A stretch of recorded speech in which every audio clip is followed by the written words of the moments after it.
I'm going to recap both Final Four games in Division One women's basketball for the NCAA tournament.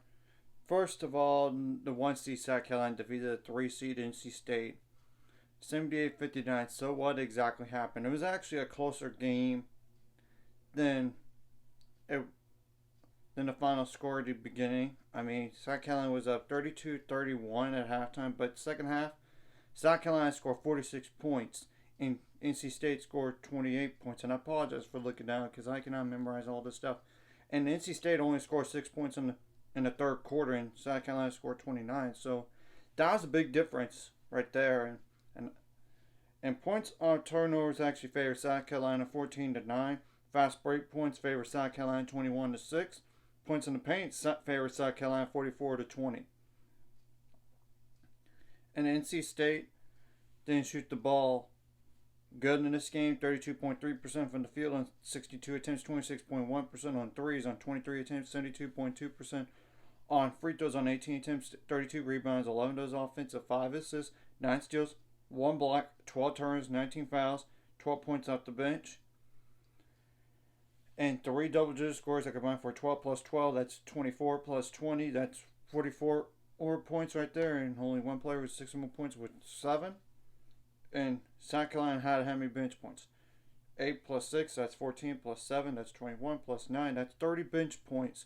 And 3 double-digit scores that combine for 22 plus 13, that's 35, plus 10, that's 45. It's not including all the bench players that scored 6 or more points. I mean, 8 plus 6, that's 14, plus 7, that's 21, plus 9 is 30, like I said earlier.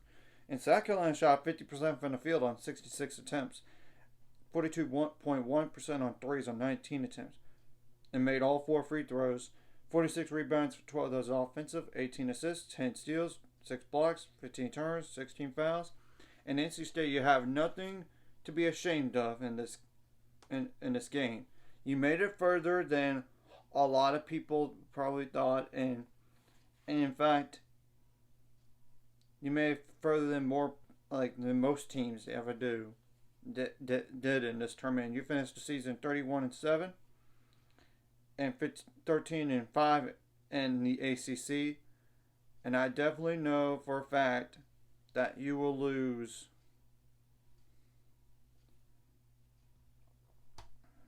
River Baldwin and Mimi Collins,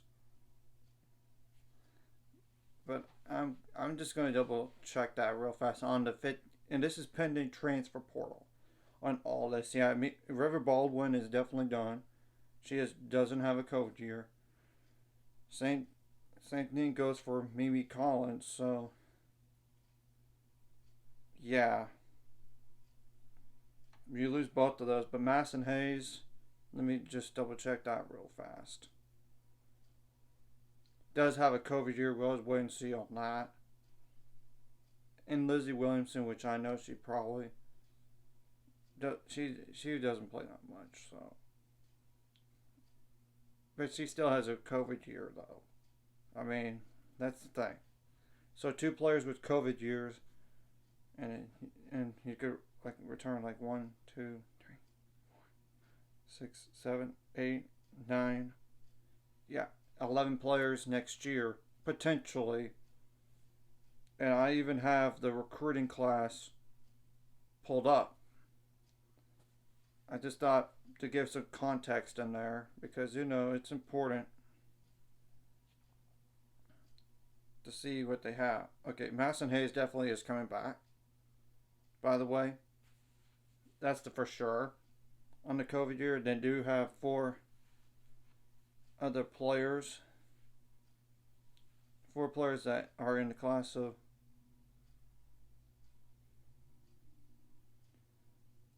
Yeah, it seems like Lizzie Williamson might be on the way out, but we'll have to wait and see.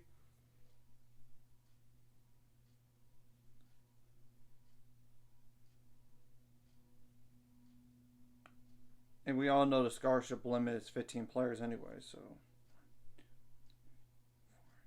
But that's including walk-ons possibly on that. I don't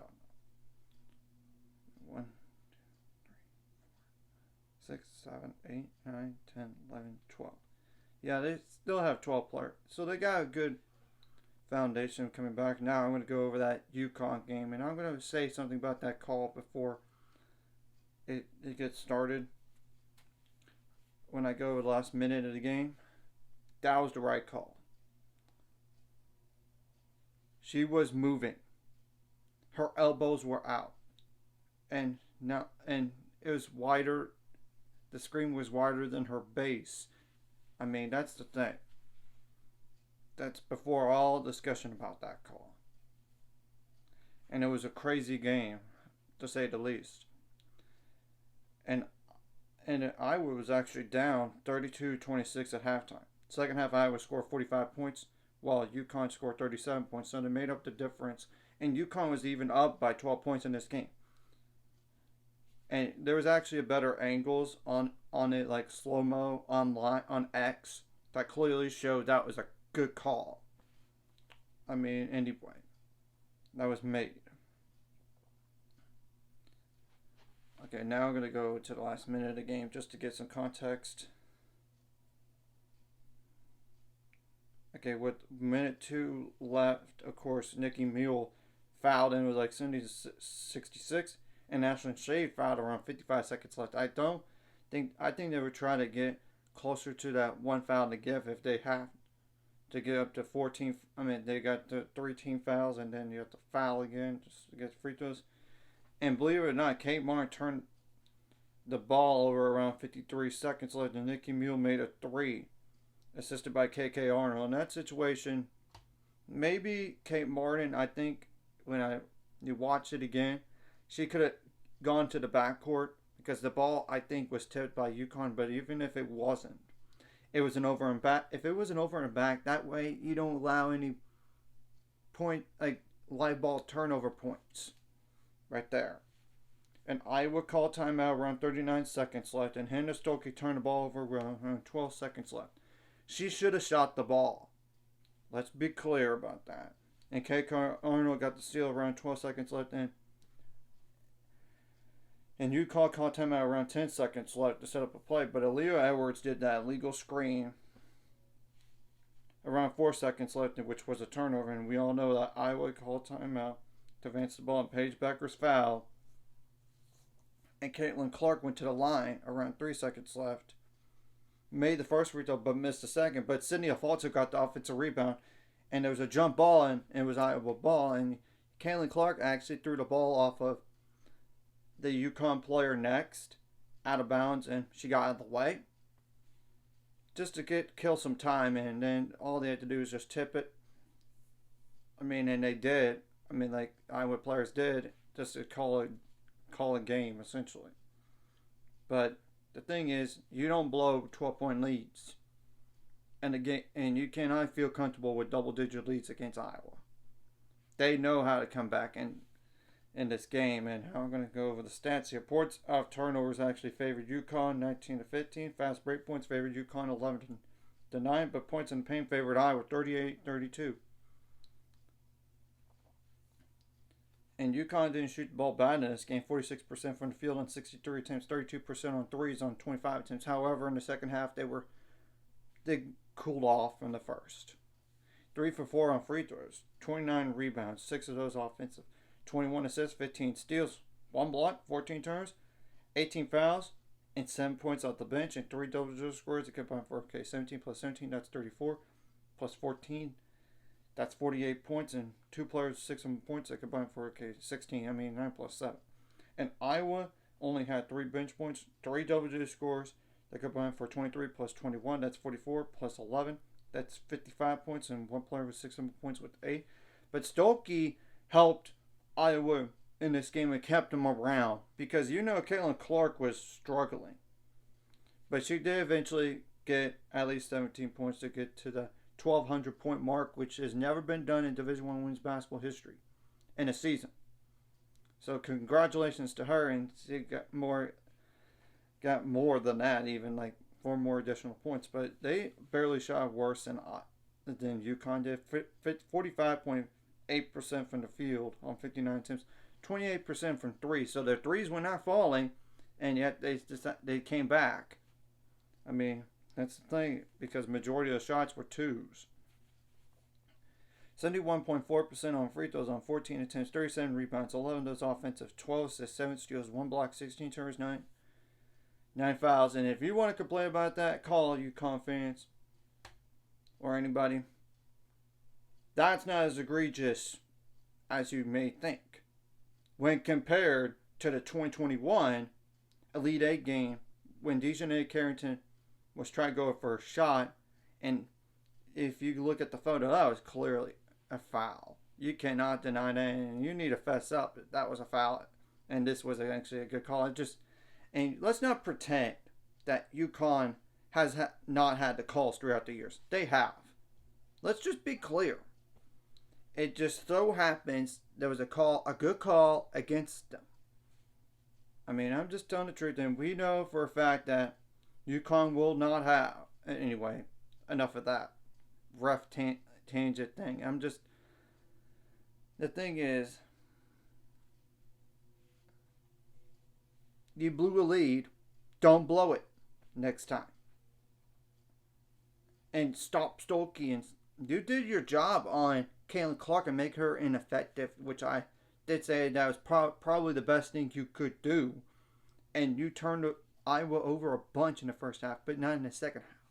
And yes, Iowa did make some critical mistakes at the very end, and which was forcing turnovers, which is a good thing for UConn in this game. So, anyway, enough of that. So, I definitely know Aaliyah Edwards is to WNBA draft, and Nika Mule will not be coming back. So that's 2 players gone, as we all know. And Paige Beckers has already decided she's going to come back. She's technically a redshirt junior, because last year she missed all that because of an ACL injury. And Aubrey Griffin did decide to come back as well. So, for a COVID year. And this is pending transfer portal. And I do have the recruiting class actually pulled up and what the potential roster could look like. I mean, you got potentially up to 14 players if you add those 2 recruits. But this is pending transfer portal. Remember, you never know these days, and we all know Jenna L. Alfie was out for the year with injury, and same thing goes for not really Ayanna Patterson, but I know the year before she got hurt, so. And she missed the NCAA tournament, as we all know. Actually, Ayanna Patterson didn't play this year. My bad. But still, Amara DeBerry. That's the thing. I mean, and they just need to get healthier. They need more players healthy next year. And this is every time they've been to the Final Four since 2016, with the exception of the 2022 year, they have always lost in a Final Four game. I mean, yes, in 2022 they got to the national title game, but they ran into South Carolina, and that's the thing. Back then. So they have not won, like I said, they have not won national title since 2016. The parity's getting greater in this game of college women's basketball. And let's not forget too that last year they got eliminated in Sweet 16. So they made it further this year than last year, and I thought maybe they could have exited about that same spot, maybe even Elite Eight, but they proved me wrong. So I took my hat to them. They beat the 1 seed USC. That's a good team. That's a good team right there. So, but I know at the same time they're not the strongest 1 seed. But as long as you can slow down Juju Watkins and contain the others, you probably had a shot to win that game. And that's probably nearly the same game plan as this game, except you didn't do a good enough job on Stolke. She killed you in this game. Let's not pretend that didn't exist. And Iowa had all the momentum. They were even up bigger in this game a little bit in the fourth quarter, but then they obviously UConn came back to make it closer. And now the overall record for UConn for the season is 33-6 on the year and 18-0 in the Big East. I just wanted to go over and what happened in those Final Four games. That way I don't have to do this all tomorrow when the championships are done. Just because after the championship is done, that way I could focus on the championship game and recruiting aspect of it and what the roster could look like. Pending transfer portal. You never know these days with the transfer portal. I mean, that's the thing. So, anyways, if you like this content, hit the like and subscribe button. See you guys later.